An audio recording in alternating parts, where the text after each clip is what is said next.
can I get you to flip to Mending Wall in your TPCast booklet? So here's Mending Wall by Robert Frost. We'll read it through just once to get an idea of it before we start to analyze. So follow along with me, please. Mending Wall by Robert Frost. Something there is that doesn't love a wall, that sends the frozen groundswell under it and spills the upper boulders in the sun, and makes gaps even two can pass abreast. The work of hunters is another thing. I have come after them and made repair, where they have left not one stone on a stone, but they would have the rabbit out of hiding to please the yelping dogs. The gaps, I mean. No one has seen them made or heard them made, but at spring mending time we find them there. I let my neighbor know behind the hill, and on a day we meet to walk the line and set the wall between us once again. We keep the wall between us as we go, to each the boulders that have fallen to each, and some are loaves and some so nearly balls we have to use a spell to make them balance. Stay where you are until our backs are turned. We wear our fingers rough with handling them. Oh, just another kind of outdoor game, one on a side. It comes to little more. There where it is we do not need the wall. He is all pine and I am apple orchard. My apple trees will never get across and eat the cones under his pine trees. I tell him. He only says, good fences make good neighbors. Spring is the mischief in me, and I wonder if I could put a notion in his head.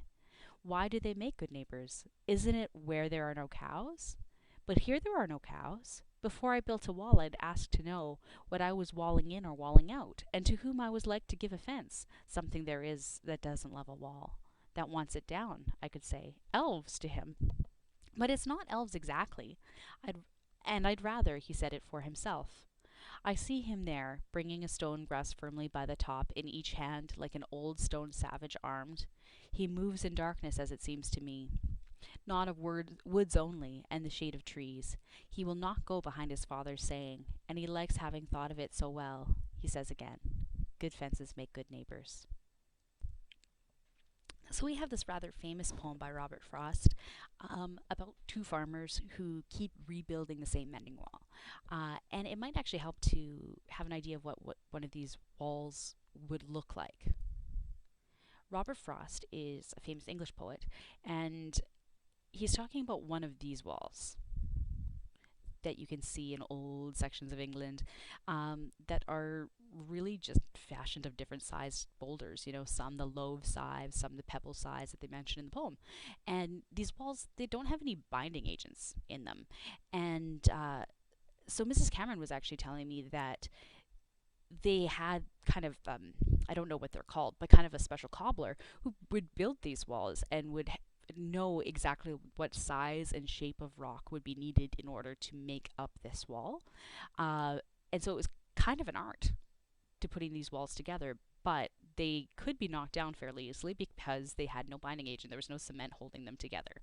So this is the wall that we're looking at, okay? But remember that that's the literal meaning of the poem, these two people that are talking about whether or not they need a fence between their properties. There's also a figurative sense here that we want to be figuring out.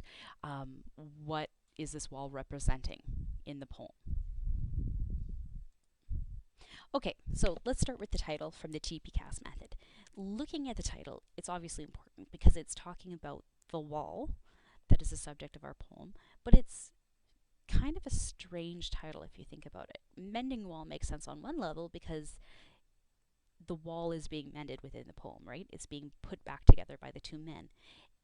But if you look at it another way, it's rather strange, almost an oxymoron, because how can a wall be mending? How can it join things? Normally walls divide.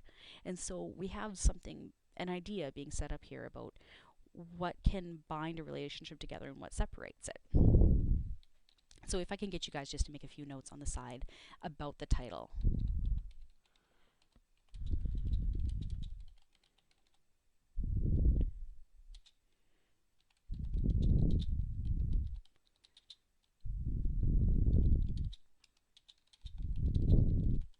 Sorry guys, you know that I can't multitask, so watch and be entertained by my slow typing. Okay. I should have taken Martin's suggestion and just dubbed this over afterwards. Ah well, next time.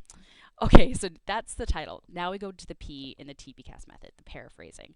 So what I want you to do is, again, just like Shakespeare, you're going to go at this not line by line, but sentence by sentence. So I'm going to take my highlighter, if I can find it here. Excuse me. Whoop. Yeah, here we go. And I'm going to highlight each sentence in a different color. While I'm doing that, can I get you to go ahead and divide your own poem up? So, for example, I'm going to take this first one that goes right to here. Okay, that's my first phrase. Something there is that doesn't love a wall, that sends the frozen groundswell under it, frozen groundswell under it, and spills the upper boulders in the sun. Go ahead, divide your poem up now. Okay, so this is rather colorful, but it's the basic idea. So can I get you guys to pause the video and make sure that you've divided up your poem into the proper chunks? Now that you've done that, what I want you to do is take about 10 minutes and go through every chunk and paraphrase it on the side. Okay? So you're going to pause the video and in 10 minutes, no more, go through each one. You can work together on this if you wish, but what does each line mean? So something that there is that doesn't love a wall, that sends the frozen groundswell under it. What does that mean? Remember, Robert Frost is using a little funny syntax, just like Yoda and Shakespeare does, that something there is just really there is something. So go ahead, take your 10 minutes.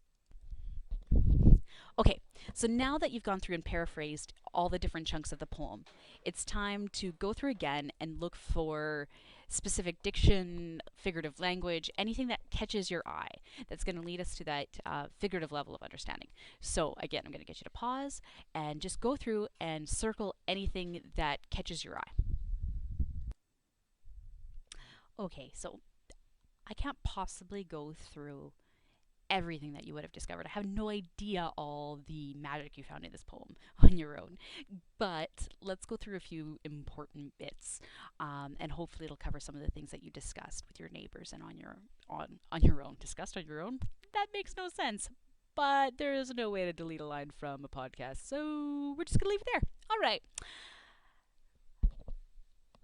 Right at the top, something there is that doesn't love a wall. That inversion of the sentence, instead of saying there is something that doesn't love a wall, putting something first is a choice, right? And I think it's a choice to emphasize the thing that doesn't love a wall. There must be a concept or an object that doesn't love a wall rather than a person. Right? It's not there is someone or someone there is. It's something there is that doesn't love a wall. And so we have this objectification or this otherness that doesn't love a wall between people. And what could that be? And whatever it is, it's what sends the frozen groundswell under it and spills the upper boulders into the sun. You know, making that hole in the wall and making gaps that two can pass abreast. But there's a negative side of it, right? You can have the two people passing through the wall, but you can also have the rabbit out of hiding to please the yelping dogs. That gap in the wall can lead to the rabbit not having anywhere to hide and the yelping dogs being able to get at them. So we have the positive and the negative. And if we start to see this wall as figurative, what could that mean? If this wall is maybe the boundaries between people, what is the positive and what is the negative of those boundaries being there? The next one that I really wanted to talk about was in the springtime, they come to meet and walk the line. Springtime is often a metaphor for the beginning of something or the renewal of something. And walking the line, here it's really pretty beautiful actually, right? The farmers come to the fence to repair it, right, from either side. And when they do that, they say they're walking the line because they walk the line of the fence in order to do so. However, walking the line, that's a phrase that we often use to talk about following the rules or, walking on the boundary of something to the edge of a cliff. And so we have this idea of they meet to walk the line. They meet to follow that narrow edge of boundary together, right? They meet where the rules, the edge of the boundary. I also underlined the some are loaves and some so nearly balls because they're describing the shapes of the stones, right? And I thought it's interesting they're describing one as bread and one as a ball, like from a game. I think that's significant in that it's referring to the different things that we get from relationships, right? It's like the nourishment, but also the entertainment. Uh, and then I also want to take a look at good fences make good neighbors. We have this parallel structure that makes us remember that, right? Good fences make good neighbors. But what does it mean? There's the personification of a fence making a neighbor, right? That works to humanize the fence but dehumanize the other person on the other side of it, right? You have this fence that divides the two farmers and puts someone in between them. But spring is the mischief in me. That time of renewal makes him wonder, makes him think. And he goes through this questioning of, well, maybe I don't even need it because there's no cows here to get into trouble. So he brings up, oh, well, the elves would like it if there's no wall. Who the heck are the elves? What kind of magic is he bringing up? He's not actually talking about little leprechauns or anything. So what's going on? Who are the elves that would like to see there be no wall? The other farmer, though, refuses and says he moves in darkness as it seems to me. What is that darkness? Okay? The fact that they are talking about Old Stone Savage seems like the Dark Ages to me. And we end up with the farmer saying, good fences make good neighbors. Now that we've gone through that, I want you to finish up the attitude and the shifts and the rest of TPcast. And when you've done that, you can start the video again. Okay. Now, I know that you don't have this sheet in front of you, but if you can put your poem to the side for a moment and take a look at the sheet on the smartboard, we're going to go through the assignment that you have to do about this in your learning guide. And you'll just get some time to think on this before the end of class. And so it says it's a personal response assignment. So it's not a critical essay, it's a personal response. It says, consider how the effect of an individual's perspective has on personal beliefs has been reflected and developed in Robert Frost's poem, The Mending Wall.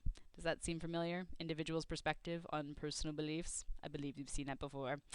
Support your ideas with reference to the poem and to your previous knowledge and or experience. Select a prose form that is appropriate to the ideas you wish to express and that will enable you to effectively communicate to the reader and discuss ideas and or impressions that are relevant to this assignment. So what it's asking you to do is to select a prose form to write in that explains this idea of when and when it's not the case that good fences make good neighbors. And how does our perspective affect the belief about that? So when I was looking at this question initially, I'll just kind of tell you my thoughts about it, and then you can go ahead and do some brainstorming on it. I thought about the walls we put up between ourselves and our parents, and how that wall changes as we grow. As a young child, with an open perspective, we have no wall there, right? We are completely dependent upon our parent to look after us. But as we grow and we change, we start to build that wall up because it's necessary, because we need some privacy, and we hide on the other side of the wall. However, where I'm getting to now is when your parents start to need you. And it's awkward because you've got this wall up that you've built over the years that you have to start to climb over to get to your parents. And your perspective has changed, and therefore your belief about the necessity of that wall changes. And I would probably use it as a metaphor for that and talk about my own experiences with my parents. But remember, you don't have to write a memoir if you don't want to. You could go ahead and write an analysis, or you could write a short story, whatever you wish, as long as it's prose. No recipes, no poetry. We've talked about this before. So that is my podcast on Mending Wall.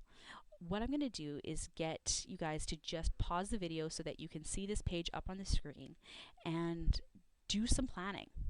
The music for The beginning of the day is coming on right now, so I'm going to have to get going. My day is starting. I hope this podcast has been helpful. Take the rest of this block and plan. Work on your poetry, work on your Hamlet. Don't forget, anybody who's not done Hamlet by next Tuesday will be going on mandatory pacing. Okay, thanks, guys. Have a great day. Bye bye.